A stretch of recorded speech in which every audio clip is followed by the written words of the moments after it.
나는 세상에 더 있지 아니하오나 그들은 세상에 있사옵고 나는 아버지께로 가옵나니 거룩하신 아버지여 내게 주신 아버지의 이름으로 그들을 보존하사 우리와 같이 그들도 하나가 되게 하옵소서.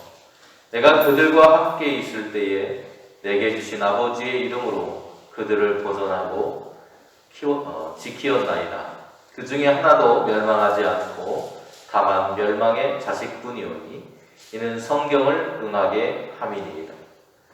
지금 내가 아버지께로 가오니 내가 세상에서 이 말을 하옵는 것은 그들로 내 기쁨을 그들 안에 충만히 가지게 하려 함이니이다. 내가 아버지의 말씀을 그들에게 주었사오매 세상이 그들을 미워하였사오니 이는 내가 세상에 속하지 아니함같이 그들도 세상에 속하지 아니함으로 인함이니이다. 내가 비옵는 것은 그들을 세상에서 데려가시기를 위함이 아니요 다만 악에 빠지지 않게 보존하시기를 위함이니이다. 내가 세상에 속하지 아니함같이 그들도 세상에 속하지 아니하였사옵나니 나이다. 그들을 진리로 거룩하게 하옵소서. 아버지의 말씀은 진리니이다. 아버지께서 나를 세상에 보내신 것 같이 나도 그들을 세상에 보내었고 또 그들을 위하여 내가 나를 거룩하게 하오니 이는 그들도 진리로 거룩함을 얻게 하려 함이니이다. 아멘.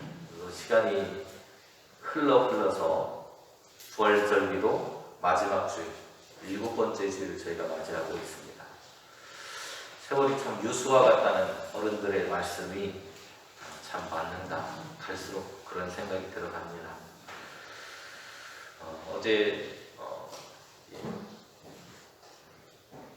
잠깐 짬이 나서 TV 한 프로를 보는데 그것이 알고 싶다라는 그런 프로를 하더라고요. 그런데 거기를 보니까 한 사람으로 인해서 한 가정이 풍비박산되는 그런 모습에 대해서 이야기하고 있었습니다. 15년이라는 세월 동안 한 사람을 정신적으로 지배함으로 인해서 그의 판단력이 흐리게 만들었고 또 그로 인해서 큰 품을 빼앗고 또 자녀들과 함께 살아갈 수 없도록 그 마음을 빼앗아버리는 끔찍한 인격 살인과 같은 일을 저질렀습니다. 그런 인격적인 지배를 가리키는 말을 가스라이팅이라고 하는 말로 사용하고 있었습니다. 가스등 효과라고도 불리는데요.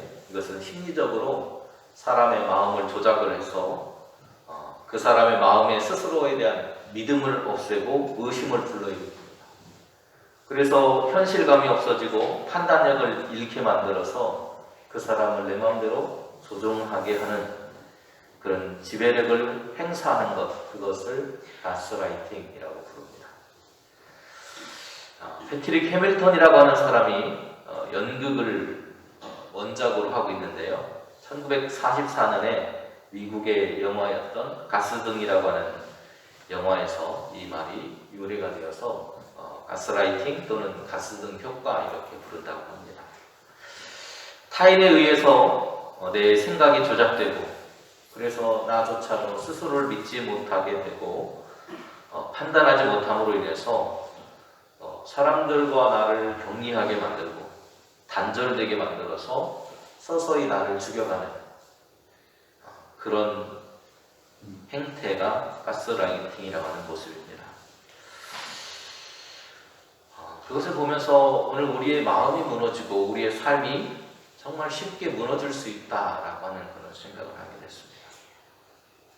이 시간 요한복음의 말씀을 통해서 그런 삶에 혹시 처해 있는 분이 계시다면 하나님의 위로와 또 하나님의 회복하심이 함께하는 귀한 시간이 될 수 있기를 간절히 소망해 봅니다.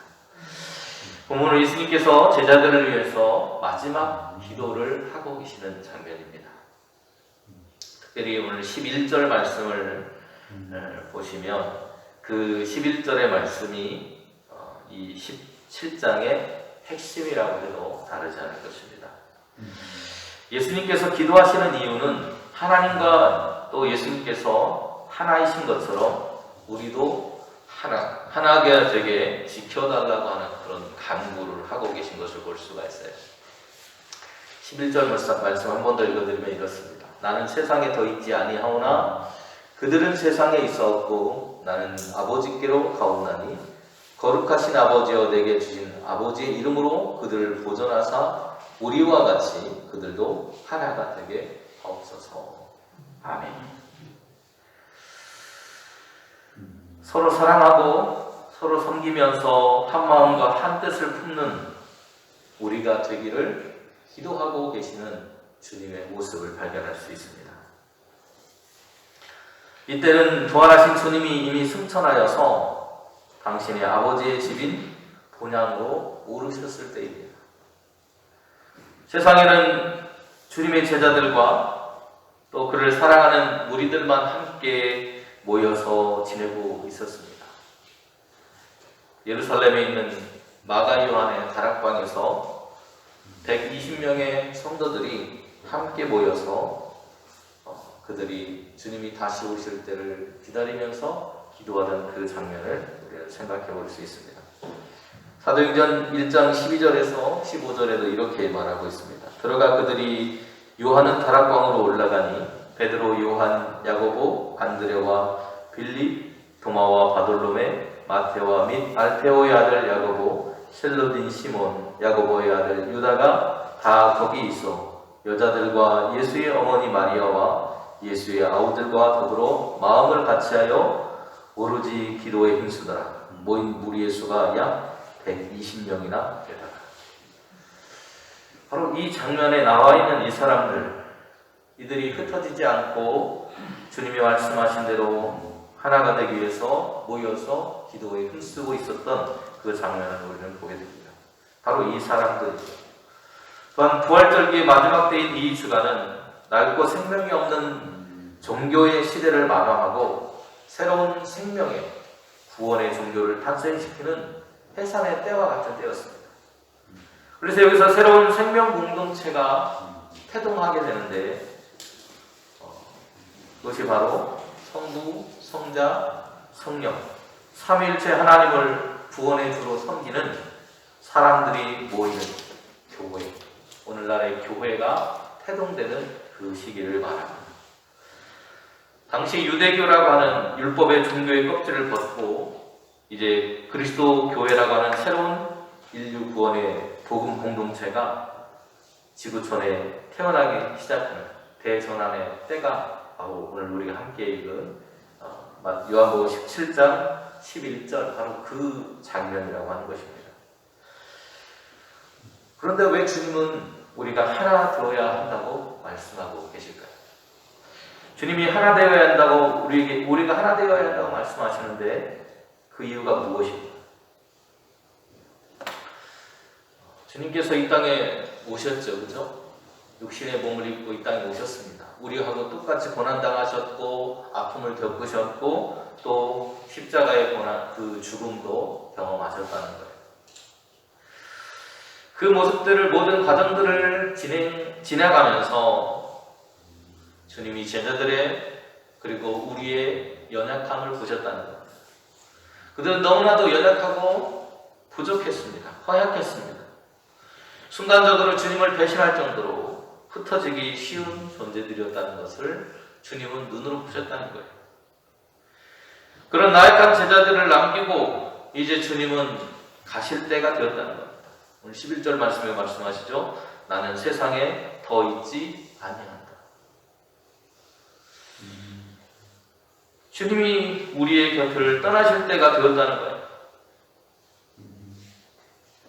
여러분 어린 자녀들을 집에 그냥 혼자 남겨두고 어디를 여행 가야 된다고 한번 생각을 해보세요. 얼마나 여러분들의 마음이 불안하겠습니까?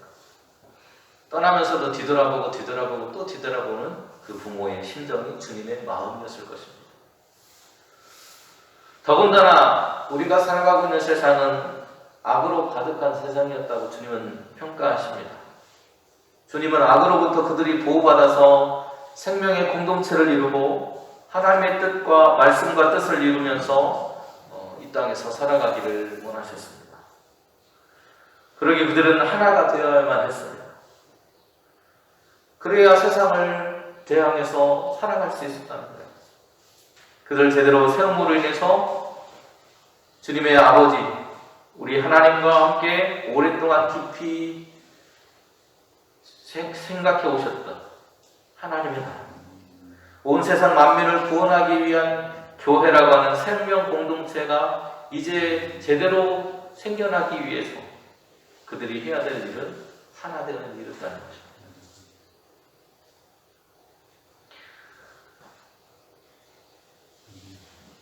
오늘 15절 말씀을 보아도 주님이 그들이 어떤 세상에 살아가고 있는지를 알 수 있습니다. 내가 비옵는 것은 그들을 세상에서 데려가시기를 위함이 아니요 다만 악에 빠지지 않게 보존하시기를 위함이다. 오늘 우리가 살아가고 있는 세상이 악으로 가득한 세상이라는 것입니다. 앞에서 말씀드린 것처럼 한 사람의 정신도 분열을 일으키게 되면 약해지게 되어 있습니다. 그래서 우리가 정신분열이라고 하는 정신병이 있습니다. 우리의 정신이 흩어져서 어떤 일들을 제대로 평가하거나 판단하지 못하도록 만드는 거예요. 내가 정신이 사나워서, 여러분도 그런 말씀하시죠? 아이고 애들이 왔다 갔다 하면 여러분들 뭐라고 합니까? 정신 사나워 죽겠네 그러시잖아요. 그죠? 아이들이 그냥 왔다 갔다 주변에서 왔다 갔다 하는 것만으로도 우리의 주변이 흐트러지고 집중할 수가 없어서 정신이 사납다고 하잖아요. 우리의 정신력이 약해진다는 것이죠. 마찬가지로 교회도 하나가 되지 못하면 세상에 휘둘리고 악에 휘둘려서 하나님의 일을 할 수 없게 된다는 겁니다. 그러기에 그리스도를 머리 삼고 하나의 공동체를 이루어야만 한다는 겁니다. 그래야 진정한 강함을 얻을 수 있다고 말씀하시는 겁니다. 멸망의 자식인 가롯 유다 외에는 주님이 모두 잘 지켜냈다고 말씀하십니다. 오늘 12절과 13절을 보시면 그들을 보존하고 지켰나이다. 그중 하나도 멸망하지 않고 다만 멸망의 자식뿐이오니 이는 성경을 응하게 함입니다. 바로 이 사람이 가롯 유다다. 사실 제자들은 자기들끼리 틈만 나면 어땠습니까? 싸웠어요. 오늘날도 많은 교회들이 분쟁으로 갈라지고 분열되는 모습들, 아픈 그런 일들이 종종 들리곤 합니다. 그런데 초대교회의 제자들도 다르지 않았다는 거예요. 그들에게도 인간적인 욕심과 욕망이 있었기 때문에 늘 싸웠습니다. 야, 누가 우리 중에 큰 사람이 되겠냐? 누가 주님의 오른편에 서겠냐? 왼편에 서겠냐? 누가 주님의 그런 은혜를 입어서 높은 지위와 명예를 얻을 수 있겠냐? 서로 싸웠죠. 그때 주님께서 뭐라고 말씀하셨습니까? 진짜 큰 사람은 섬기는 사람이다. 너희는 큰 자가 되려 하지 말고 섬기는 자가 되어야 된다고 말씀하시면서 하나님의 말씀을 통해서 그들의 가치관, 인생관을 바꿔주셨다. 그래서 그들이 분열되고 갈라지는 제자들이 아니라 서로 섬겨주고 하나 되는 진정한 교회로서의 제자들을 주님께서 양육하려고 애쓰셨던 모습을 우리는 알고 있습니다.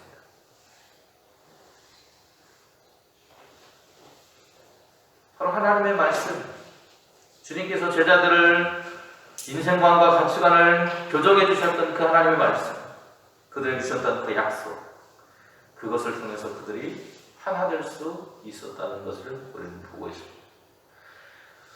그래서 14절에도 이렇게 말하죠. 내가 아버지의 말씀을 그들에게 주었사오니 세상이 그들을 미워하여 싸우니 이는 내가 세상에 속하지 아니함 같이 그들도 세상에 속하지 아니함으로 인함이니이다.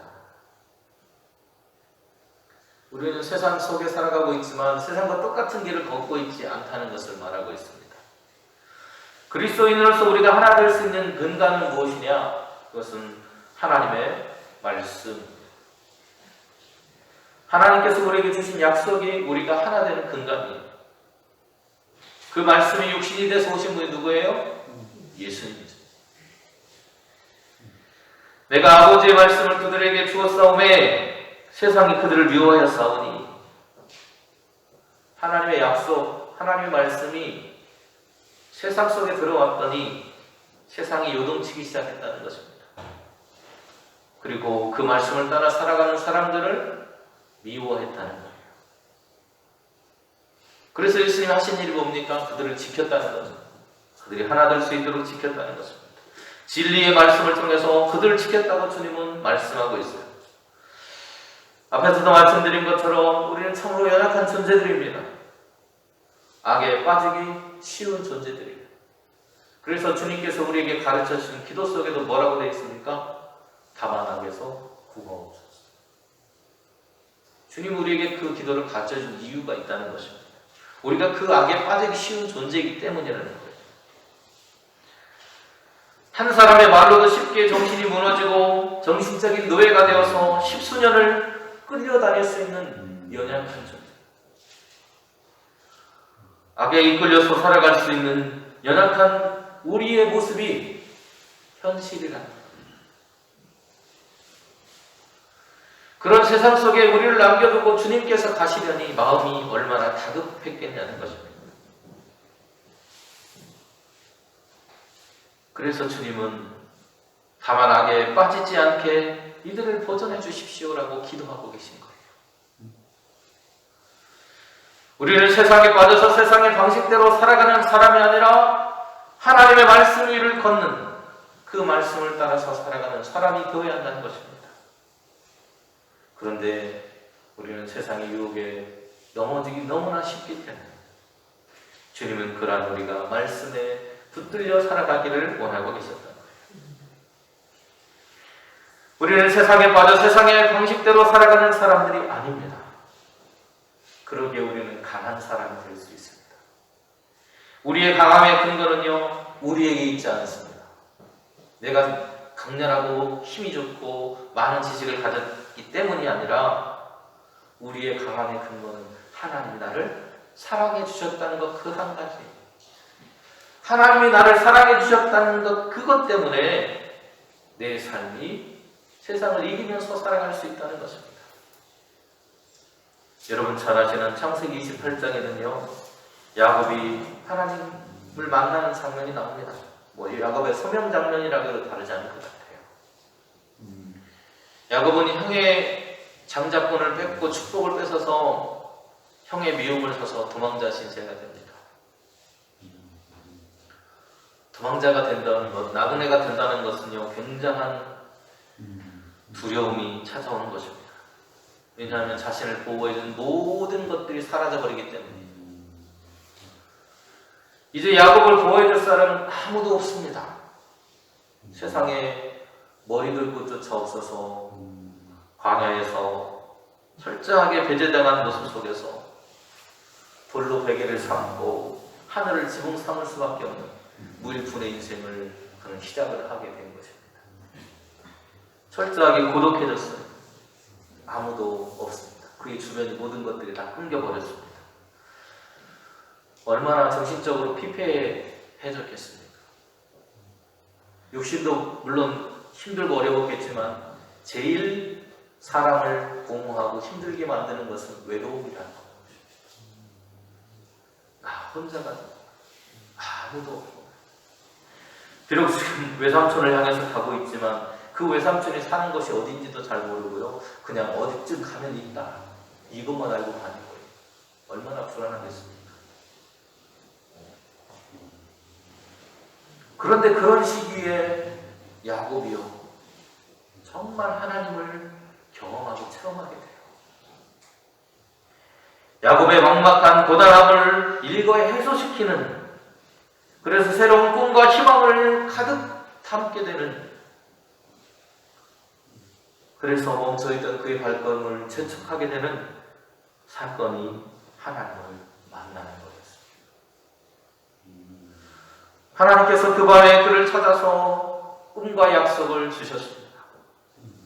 그때 하나님께서 그에게 안겨주신 내용은 그의 앞으로의 20년 동안의 삶을 지배하게 됩니다.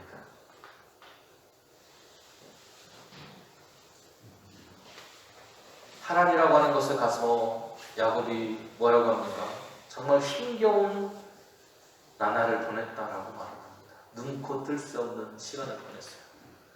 일하느라고 정신없는 시간을 보냈습니다.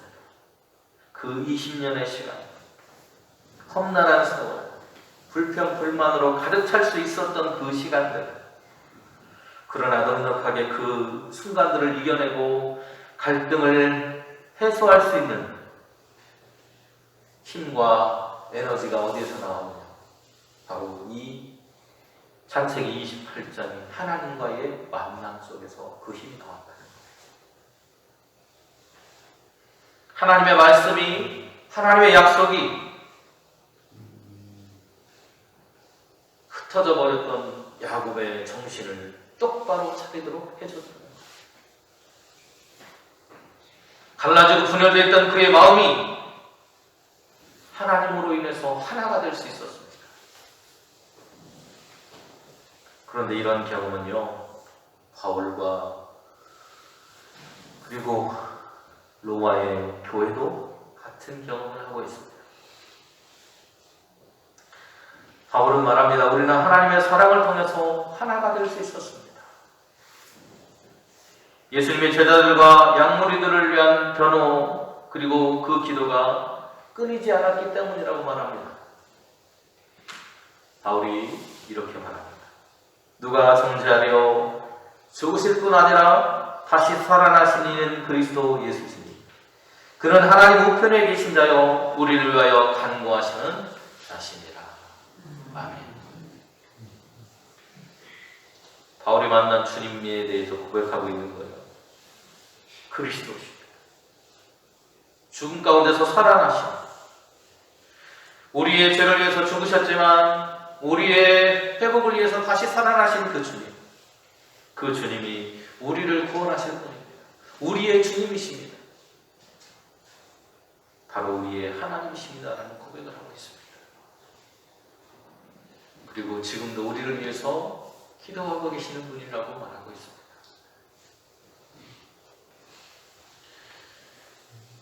여러분, 야곱의 인생 가운데 하나님께서 내가 너와 함께 하겠다, 그런 고백을 하나님께서 주셨어요. 그리고 내가 가는 하나님 이 길에서 나와 함께 해주시고, 그리고 나를 지켜주시고, 먹을 떡과 입을 옷을 주시고 평안하게 돌아오게 해주세요. 이것이 야곱의 기도였어요. 오늘 우리의 삶도 마찬가지라는 것입니다. 주님은 우리의 곁에 계셔서 세상의 악이 우리를 범하지 못하도록 계속해서 우리를 지키고 계시다는 거예요. 뭘로요? 주님의 기도를 통해서 우리를 지켜주고 있습니다. 주님의 말씀을 통해서 또한 지켜주고 있습니다. 하나님의 사랑을 통해서 오늘도 지켜주고 있습니다. 그러기에 그 누가 그 하나님 앞에서 우리를 감히 정죄할 수 있겠습니까? 불가능하다. 그게 바울의 말입니다. 세상과 악을 이길 거룩한 능력을 우리에게 부여해 주셨는데 그것은 나의 공의 때문이 아니라 하나님의 은혜의 선물, 보혜사 성령의 도우심 때문이라고 고백하고 있습니다. 그리스도인들은 성령의 진리와 능력에 힘입어서 예수님의 삶과 사랑으로 세상의 악과 불의에 맞서서 오늘도 싸워가고 있는 것입니다. 그래서 모든 환난과 곤고와 박해와 기근과 적신과 위험과 칼, 이 모든 것들이 우리를 위험에 빠지려고 눈을 크게 뜨고 우리를 찾고 있지만 오늘 우리를 무너뜨리지 못하고 있다는 거예요. 주님의 사랑과 거룩한 결속으로, 주님의 사랑과 거룩하신 그 주님의 거룩성으로 우리를 결속시켜 주셨습니다. 그래서 바울은 로마서 8장 35절에서 이렇게 말해요. 누가 우리를 그리스도의 사랑에서 끊으리요? 환난이나 곤고나 박해나 기근이나 적신이나 위험이나 칼이나. 여러분, 2년 넘게 코로나 때문에 얼마나 힘들었습니까? 그리고 여전히 오늘 우리는 경제적인 어려움, 또 언제 전쟁이 날지 모르는 불안함, 여러 가지 어려움들, 또 요즘에는 환경 문제까지 우리를 힘들게 하고 있어요. 그러나 여러분, 우리는 이겨낼 수 있습니다. 왜요? 하나님의 사랑이 우리를 지금도 붙들고 있기 때문에 것입니다. 그러기에 우리는 세상을 이기며 나아갈 수 있다는 거예요. 우리가 진리의 말씀 가운데 하나 될 때 우리는 세상을 이길 수 있다고 주님은 말씀하고 있습니다.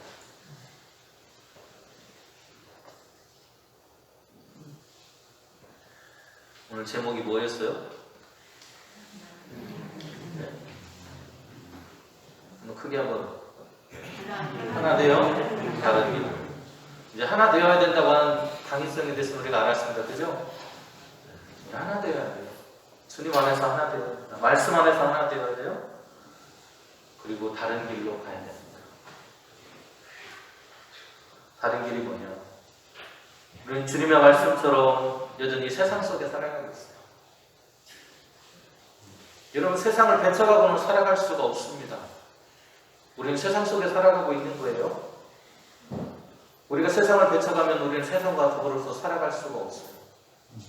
고립되는 겁니다. 우리 스스로가 우리 스스로를 고립시키는 거예요. 지금 한국교회가 세상으로부터 비난받는 이유는 바로 그것 때문이에요. 우리 스스로가 우리를 고립시켜버렸어요. 세상과 우리는 다르다. 다른 게 아니라 우리는 구별됐을 뿐입니다. 다른 게 아니에요. 우리는 여전히 세상 속에 살아가고 있어요. 딴 나라 가서 사는 게 아니라 세상 속에서 살아가고 있어요. 그렇지만 중요한 것은 세상 속에 살아가지만 세상과 구별된 삶을 살아야 됩니다. 그 사람들이 걸어가는 길과는 다른 길을 걸어가야 된다. 창세기 28장에서 베델에서 하나님을 만난 야곱이 여러분 어떤 길을 걸어갑니까? 지금까지 걸어왔던 길과는 다른 길을 걷게 되었습니다. 그리고 그렇게 걸어가겠다고 다짐했어요. 베델에서 하나님을 만난 야곱은요, 그가 행한 일은 무엇이었습니까? 하나님의 약속을 받고 그가 했던 일이 뭐냐면 첫 번째로 따라해볼까요? 단을 쌓았다. 따라해보세요. 단을 쌓았다. 단을 쌓았대요. 하나님과의 관계를 새롭게 한 거예요. 지금까지 하나님을 얼뜻 엄마한테 아빠한테 들어서 알 것은 같았는데 만나지는 못했어요. 인격적으로 하나님을 경험하지 못했어요. 그런데 베델에서 하나님을 인격적으로 경험하고 그의 삶이 새로워졌음을 말하고 있는 것입니다. 그리고 28장 18절 19절을 보면 이렇게 말하고 있어요. 야곱이 아침에 일찍 일어나 베개로 삼았던 돌을 가져다가 기둥을 세우고 그 위에 기름을 붓고 그 이름을 베델이라 하였다. 자기가 있던 그곳을 뭐라고 불렀다고요? 베델, 하나님의 집이라는 뜻이에요. 그런데 원래의 이름은 루스였대요. 루스. 지금 루스라고 하는 그 장소가 변했나요? 변했어요? 안 변했어요? 안 변했어요. 우리가 살아가고 있는 이 세상은요, 안 변해요. 세상이 변하는 게 아니에요. 사람들이 착각해요. 세상이 변한다. 세상은 변하지 않습니다. 그대로 있어요. 그 장소는 그대로입니다. 그런데 뭐가 변했어요? 야곱이 변했어요. 그의 마음이 변했습니다. 지금까지 그런 세상을 따라서 살았어요. 자기 이름에 걸맞게 살았어요. 야곱, 발목 잡는 인생으로 살았습니다. 그렇죠. 자기 형껏 다 뺏었잖아요. 거짓말하면서 살았잖아요. 하나님 나 몰라라고 그냥 자기 마음대로 멋대로 산 거예요. 믿음의 가정에서 자랐지만 믿음의 가정에서 자랐다고 다 믿음 있게 살아가는 거 아닙니다. 그런데 그가 인격적으로 하나님을 만나고서 그의 마음이 바뀌고 나서 그의 삶이 바뀌었습니다. 하나님과 교제를 통해서 사랑의 관계를 통해서 그는 삶이 변화되었습니다. 루스라고 하는 이름은 그대로 있었습니다. 그런데 그의 마음속에서 그곳은 이제 더 이상 루스가 아닙니다. 같은 장소지만 같은 장소가 아니에요. 왜요? 그곳은 이제 누구 앞에 서 있는 거예요? 자기가. 하나님 앞에 서 있는 거예요.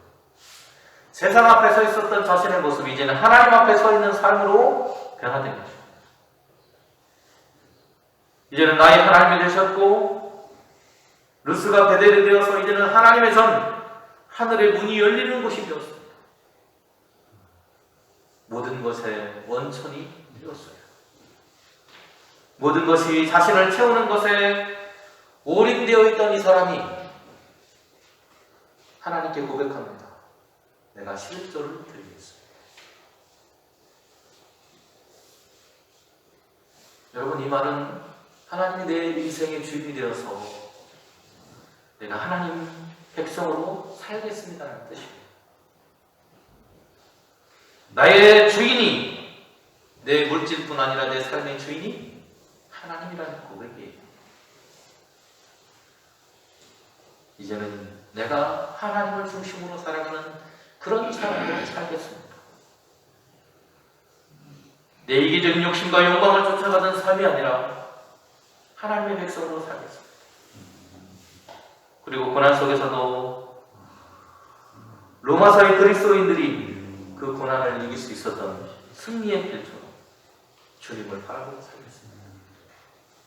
부활의 주님을 만나고 그분과 함께 세상 속에 살아가지만 세상 속의 사람이 아니라 이제는 그리스도인으로서 내가 살겠습니다. 부활의 기쁨과 은혜를 경험한 사람으로 살겠습니다. 더 이상 악에 끌려가는 사람이 아니라 하나님의 사랑에 이끌려가는 사람이 되겠습니다. 그리고 그 사랑을 나도 실천하며 살아가겠습니다. 이제는 하나님의 약속의 말씀, 그것을 붙들고 살아가는 사람이 되겠습니다. 그때에 바울은 이렇게 고백하고 있는 거예요. 이 모든 일에 우리를 사랑하시는 이로 말미암아 우리가 넉넉히 이기리라. 아멘. 다시 한번 묻습니다. 왜 우리는 하나가 되어야 할까요? 이웃을 사랑하고 이웃과 더불어서 한 뜻을 이루고 살아가야 할까요? 그것이 우리가 인간으로서 그리스도인으로서 살아가는 존재의 가치이기 때문입니다. 주님께서 주신 생명을 온전하게 하는 일이기 때문이에요. 세상과 다른 그리스도인으로서 살아갈 길이기 때문입니다. 우리의 거룩은 이웃과 더불어서 하나가 되고 한 마음이 되어서 세상과 다른 길, 주님의 길을 걸어가겠다는 뜻입니다. 오늘도 주님과 하나 되어서 그 길을 걸어가는 저와 여러분이 될 수 있기를 소원합니다. 이제 말씀을 마치겠습니다. 아버지께서 나를 세상에 보내신 것 같이 나도 그들을 세상에 보내었고 또 그들을 위하여 내가 나를 거룩하게 하오니 이는 그들도 진리로 거룩함을 얻게 하려 함이니라. 하나님, 연약하고 부족하고 넘어지기 쉬운 인생이지만 하나님을 만나고 부활의 주님을 만난 우리의 인생은 지금까지 걸어왔던 그 길이 아니라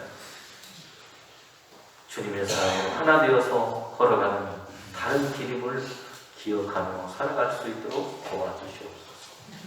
이기적인 욕망과 욕심에 이끌리고 악한 길로 나아가는 우리의 삶이 아니라 여전히 우리의 발걸음은 세상 속에 있습니다. 그것이 하나님과 동행하는 것이고 하나님의 나라를 이루는 아름다운 곳임을 기억하며 사랑하고 사랑을 베풀고 주님이 우리에게 주셨던 그 은혜를 나누는 것으로 삼을 수 있도록 하나님 우리를 인도하여 주시옵소서. 예수님의 이름으로 기도드립니다. 아멘.